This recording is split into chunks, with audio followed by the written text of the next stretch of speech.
ఎందుకు కొరగానో అయిపోయాను, నన్ను ఎందుకు పిలిచావు? వదిలేయి నన్ను. ఏదో ఒక పాసుకుంటా, డ్రమ్ము కొట్టుకుంటా, నేను సేవ చేయలేను, నా వల్ల కాదు, నా పనికి రాను.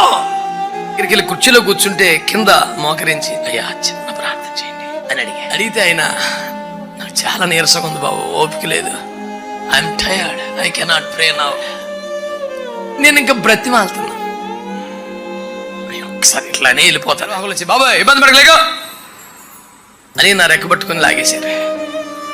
అక్కడి నుంచి ఏడుచుకుంటూ వచ్చా. నాకే ప్రత్యేకమైనది లేదు, కనీసం ఒక ప్రార్థన ఆశపడ్డాను. అయినట్టు మొంకే లాంటి దైవజనులు చేతులు ఇస్తే దీవించబడ్డ దైవజనులు చాలా మంది. నాకు చిన్న దైవజనుడు కూడా నాకు ఆ భాగ్యం లేదని.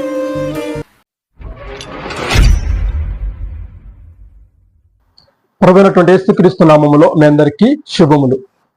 దేవుని సేవకులు పాస్టర్ జఫన్యా శాస్త్రి గారు వారు ఒక అమూల్యమైనటువంటి సందేశాన్ని మరి ఇవ్వబోతుండగా చాలా జాగ్రత్తగా ఆ మాటలను మనము విందాం. నాకు బాగా పాటలు పాడటం రాదు, రమ్ము కొడతాం తప్ప ఏ వరాలు లేవు. ఎక్కడికి వెళ్ళిన సేవకులు ఆయన ప్రార్థన చేస్తే అద్భుతాలు జరిగినాయంట, ఆయన ప్రార్థన చేస్తే స్వస్థతలు జరిగినాయంట, ఆయన ప్రార్థన చేస్తే మృతులు లేచారంట, ఆయన చేతులు వేయగానే పరిశుద్ధాత్మ నింపబడుతున్నారంట అని చెప్తే వెంటనే సైకిల్ తిప్పుకొని ఇంటికి వచ్చేసి ఏడిచేసి, ప్రభు నా సంగతి ఏంటి? ఎందుకు కొరగానో అయిపోయాను, నన్ను ఎందుకు పిలిచావు? వదిలేయి నన్ను. ఏదో ఒక పాస్టర్ గారి దగ్గర నమ్మకంగా పరిచయం చేసుకుంటా, విశ్వాసం ఉంటా, రమ్ము కొట్టుకుంటా, నేను సేవ చేయలేను, నా వల్ల కాదు, నా పనికి రాను. దావీదు 8వ నెంబర్ కదా, నాది 80వ నెంబర్ అనుకునేవాడిని, అంత ఏడిచేవాడిని.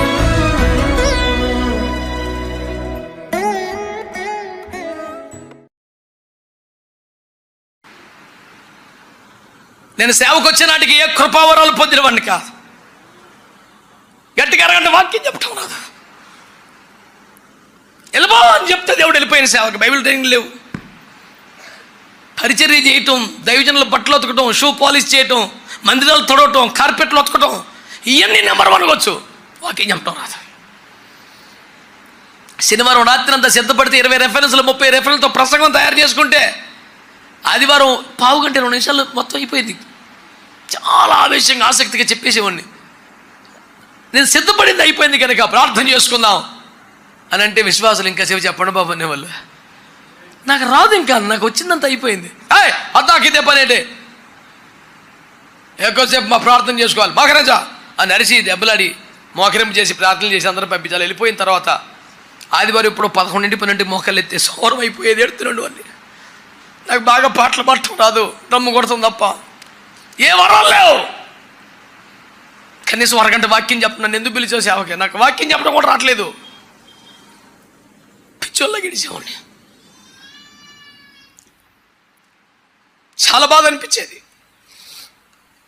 ఎక్కడికి వెళ్ళిన సేవకులు ఆయన ప్రార్థన చేస్తే అద్భుతాలు జరిగినాయంట, ఆయన ప్రార్థన చేస్తే స్వస్థతలు జరిగినాయంట, ఆయన ప్రార్థన చేస్తే మృతులు లేచారంట, ఆయన చేతులు వేయగానే పరిశుద్ధాత్మ నింపబడుతున్నారంట అని చెప్తే వెంటనే సైకిల్ తిప్పుకొని ఇంటికి వచ్చేసి ఏడిచేసి, ప్రభు నా సంగతి ఏంటి?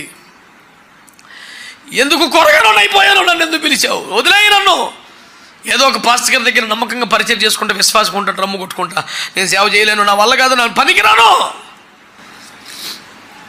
దావీదు 8వ నెంబర్ కదా, నాది 80వ నెంబర్ అనుకునేవాడిని, అంత ఏడిచేవాడిని. అయినా దేవుడు వెల్లో నీకు తోడుగా ఉంటాను, వెల్లో నీకు తోడుగా ఉంటాను. ప్రేమించే తల్లిదండ్రులు, ప్రార్థించిన తల్లిదండ్రులు కొన్నిసార్లు ఎంత చిన్న చిన్న మీకు చెప్పొచ్చో లేదో మరి తెలీదు. నేను స్టీల్ ప్లాంట్కి సేవకు వచ్చిన కొత్తలో సెక్టర్ 5లో అరుణ్ రాజు గారు చెన్నై నుంచి ఒక దైవజనులు వచ్చారు, సెమినార్ పెట్టారు. సేవకు వచ్చి కొంతకాలం 10 ఏళ్ళు అవుతుందిలే. అత్యంత బలహీనుడు, 500-600 షుగర్ ఉండేది ఇప్పుడు ఆయనకి. ఒక కిడ్నీ మీద అప్పటికి 20 ఏళ్ళ మట్టు ఉన్నాడు.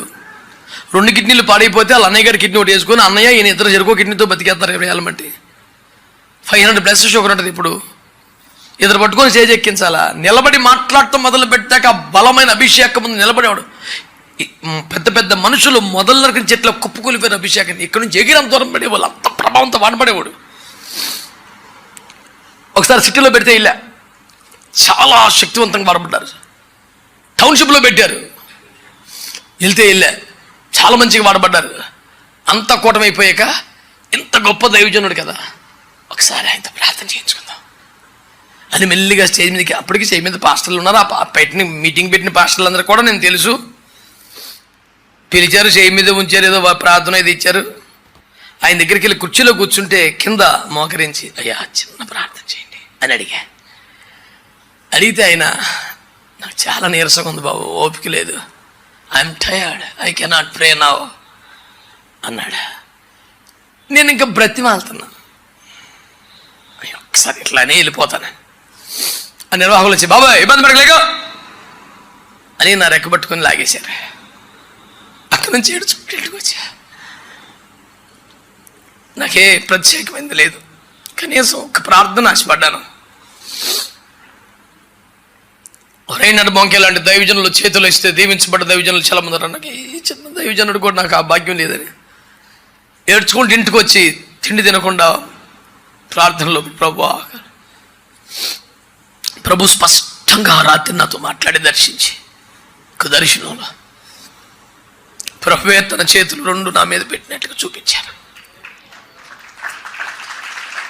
ఆ దర్శనం చూసినప్పుడు నాకు అనిపించింది, సరే నేను ఒక దైవజనుడు చేయవేయలేదని బాధపడుతున్నాను, నేనే నా చేతులు వేశాను కదా. ఒక ఓదార్పు వచ్చింది, ఒక ధైర్యం వచ్చింది. సర్లే ప్రభా, నువ్వే చేతులేసి ఇంక నాకు కరువేంటి, చాలయ్యా. ఇప్పుడు కదా నెంబర్ 1 పొజిషన్కి వచ్చానని చెప్పట్లేదు నేను. ఎప్పుడు ఒక కొరత, దుఃఖం, దిగులు ఉండేది.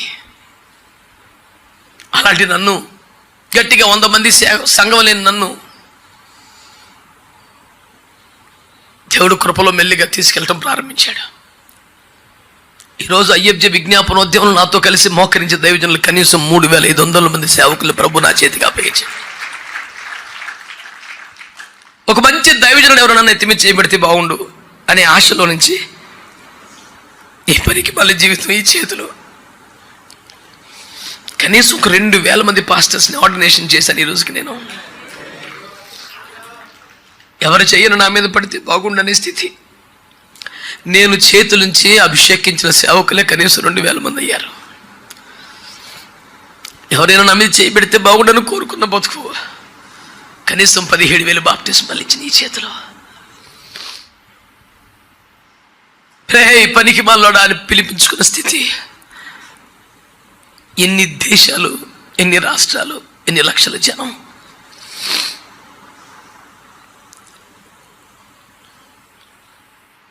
నీ వెనుకబడతనం, నీ ఓటమి, నీ వైఫల్యం, నీ ఫెయిల్యూర్ అన్నీ నిజమై ఉండొచ్చు. జనం నేను తిట్టే తిట్లు నిజమై ఉండొచ్చు. కానీ వీటన్నిటికన్నా నిజం ఇంకొకటి ఉంది. God can change your number, God can change your position.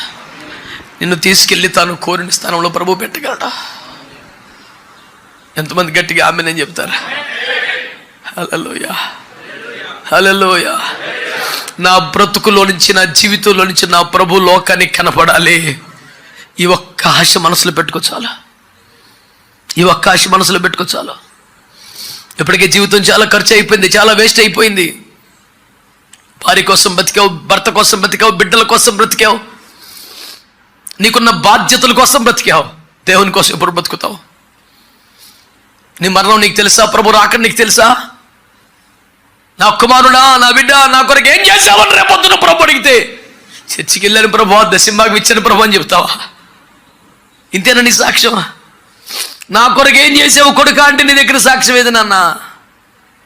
నాలాంటి వాడి దగ్గర ఏదో ఆన్సర్ చెప్పేసి నువ్వు చలమని అయిపోవచ్చు. క్రీస్తు న్యాయపీఠం ముందు ఏది పడితే అది చెల్లదు.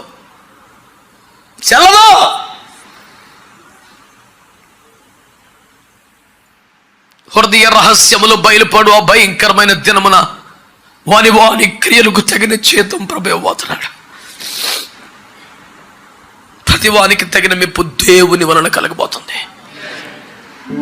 భర్త దగ్గర, భార్య దగ్గర, బిడ్డల దగ్గర, ఇరుగు పొరుగు దగ్గర, సంఘ కాపుర దగ్గర నువ్వు బాగా మేనేజ్ చేయగలుగుతున్నావేమో, కానీ ఇదే మేనేజ్మెంట్ ఎప్పటికీ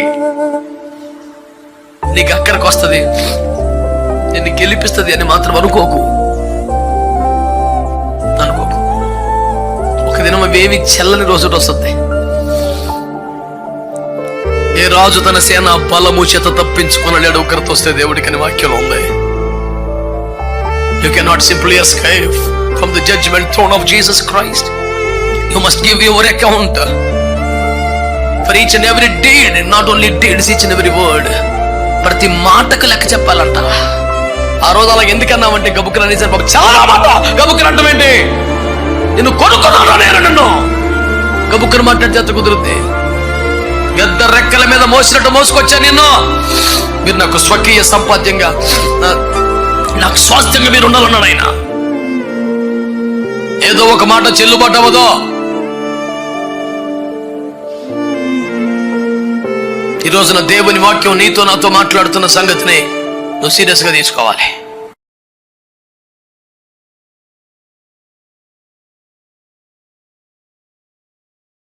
నందు ప్రియులకు నా యొక్క హృదయపూర్వకమైనటువంటి నిండు వందనాలు.